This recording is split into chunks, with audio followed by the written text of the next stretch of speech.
Good morning, friends. I am Dr.Nishchal Gupta. Today we are going to study a poem titled Not Marble Nor the Gilded Monuments by William Shakespeare.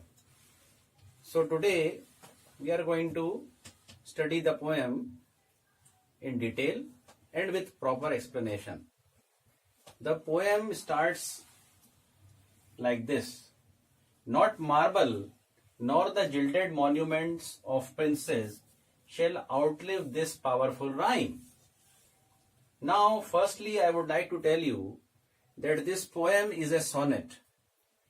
Since it is a sonnet, it is a 14-line poem. In this poem, we will have 14 lines.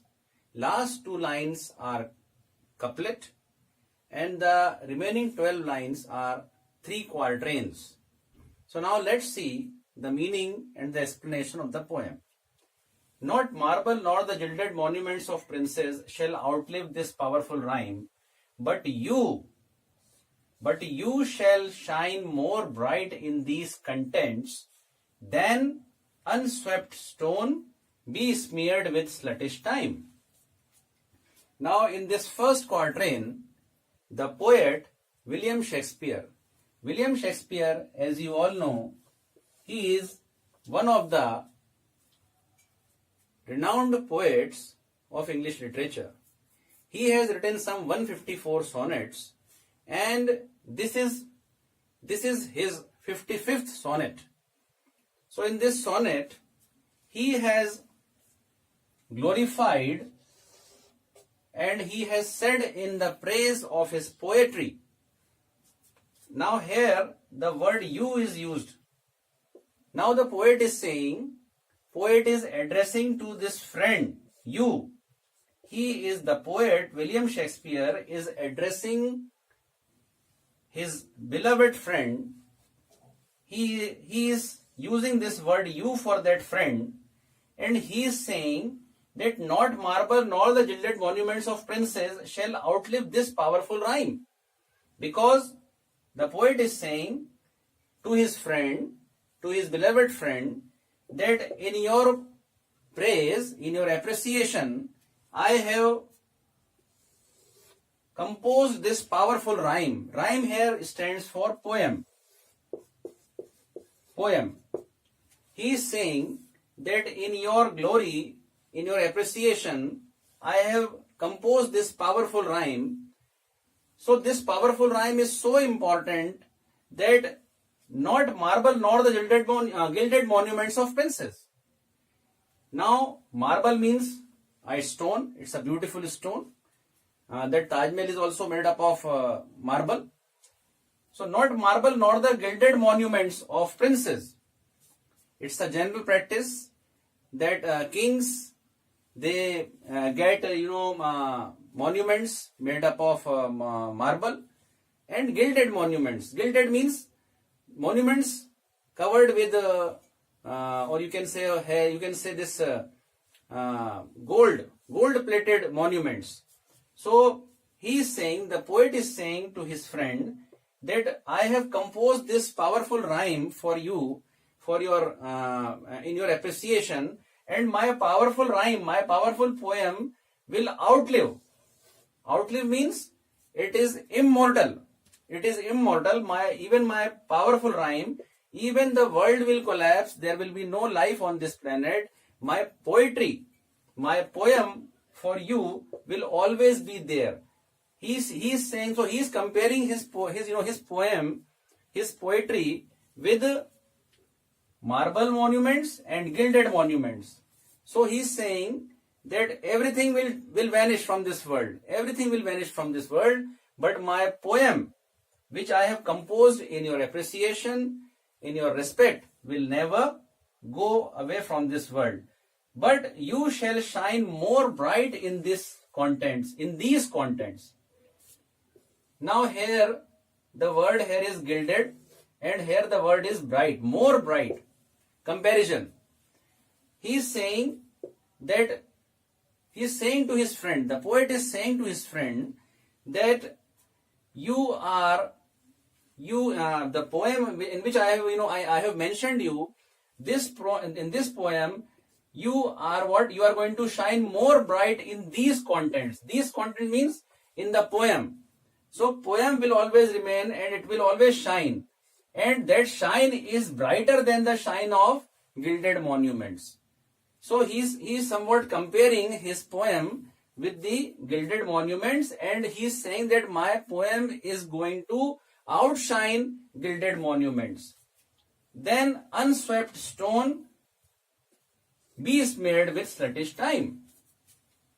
In this line again he is saying that all these things, marble monuments and gilded monuments, they will be destroyed, they will be totally collapsed.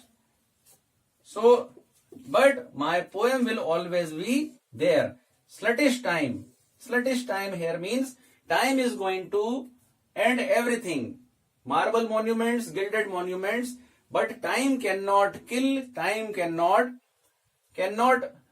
erode, time cannot kill my poem which I have created in your appreciation. Sluggish time here is an example of personification. This is personification. So the poet here is comparing time with human beings. He is attributing, he is transferring human qualities to time. Sluggish means disloyal, unfriendly. So he is saying time has no friend. Time is going to destroy everything. But even time cannot kill, time cannot fade, time cannot collapse, time cannot destroy my poem which I have created in your appreciation. So he is addressing his beloved friend. Now come to the second quatrain, that is the second stanza. Now he is saying, when wasteful wars shall statues overturn, and broils out the work of masonry, nor mars his sword, nor War's quick fire shall burn the living record of your memory. Again see here, your. In the first quatrain, the poet used the word you. In the second quatrain, the poet used the word your. So in the poem, he is totally focusing this poem on his beloved friend. So again in the second quatrain, he is explaining that when wasteful wars shall statues overturn. He is saying that wars, because of wars, statues of kings, statues of big personalities which are erected in their respect, even wars, in the wars, they are all destroyed.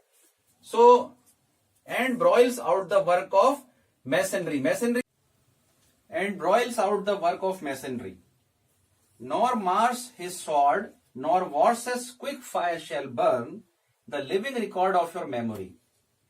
Now in these lines, the poet William Shakespeare is again appreciating his friend and his poem.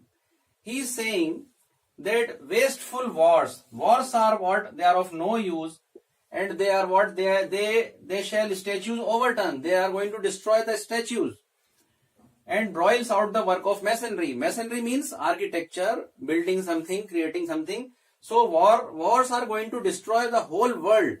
But the living record of his friend's memory, which is this living record is the poem. It is the poem which is composed in the memory of his friend, in the respect of his friend by the poet. So he is saying that his poem is more powerful than even the wars, because wars can destroy the whole world, but war cannot destroy the living record of his friend's memory, which is the poem. So he is saying, nor mars his sword, nor War's quick fire shall burn. Mars here is the god of war. So he is saying, he's again personifying what? Mars. He is saying Mars his sword, and War's quick fire. So he is saying, the poet is saying that this world will come to an end, but the living record of his friend's memory will never collapse, never be destroyed, and the living record is the poem. Now we come to the third quatrain. It starts like this. Against death and all oblivious enmity, shall you pace forth. Your praise shall still find room even in the eyes of posterity. Now again, the poet is praising, appreciating, glorifying his beloved friend and his poetry. And he is again saying that you will outlive all these things. Outlive means you will always remain there. Nobody can destroy you, nobody can touch you. You shall pace forth. Shall you pace forth? Pace means you will always move ahead. And even death and all oblivious enmity. Enmity is jealousy, rivalry. Death is the end. So you are what? You are always above them. Nobody can touch you. Shall you pace forth? Your praise shall still find room even in the eyes of posterity. Posterity means future generations, coming time, coming world. So he is saying here, the poet in these lines is telling us, he is telling the immortality of the poetry as well as his friend also, that by creating this poetry, by composing this poetry, I have made a living record of your memory, as well as you will always live in this world, and future generations are going to read that poem and they will always remember you. Even world may change, but poetry will never change. I'll repeat again. Against death and all oblivious enmity shall you pace forth your praise. You, your. Here again, you is also what? His friend, and your is also his friend. So he is addressing his friend. Your praise shall still find. Praise means appreciation. Shall still find room even in the eyes of posterity. Eyes of posterity means people will always appreciate you. Future generations will always appreciate you. Because why they will appreciate you? Because I have mentioned you in my poetry. So here the poet is telling us that poetry is immortal. Now we'll come to the next line, that wear this world out to the ending doom.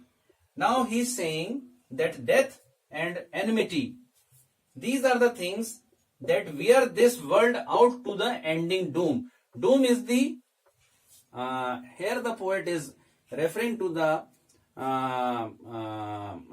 Christian mythology, and he is telling us in Christian mythology there is the judgment day. Judgment day is the day when it is said that the world will be over, world will be totally destroyed, and the God will come and he will do the judgment. So he is saying here that you will, even on the judgment day, you will be there. The world may not be there, the whole world will be destroyed on the judgment day, but that wear this world out to the ending doom. Even on the doomsday, that is the day of judgment, day of the end of this world, even you will be there. So now he is in this. This is the couplet, and here the poet is telling. He is again emphasizing his friend. He is again telling that so till the judgment that yourself arise, you live in this and dwell in lovers' eyes. So in the couplet, in the concluding lines, the poet is again telling the importance of this poetry for his poet, for his friend, that even on the judgment day, that is the day of the end of this world, even on the day of judgment, you will arise, that yourself arise. Arise means you will be living even on the day of judgment. You live in this. Where will you live? You will live in this. That is here is poem.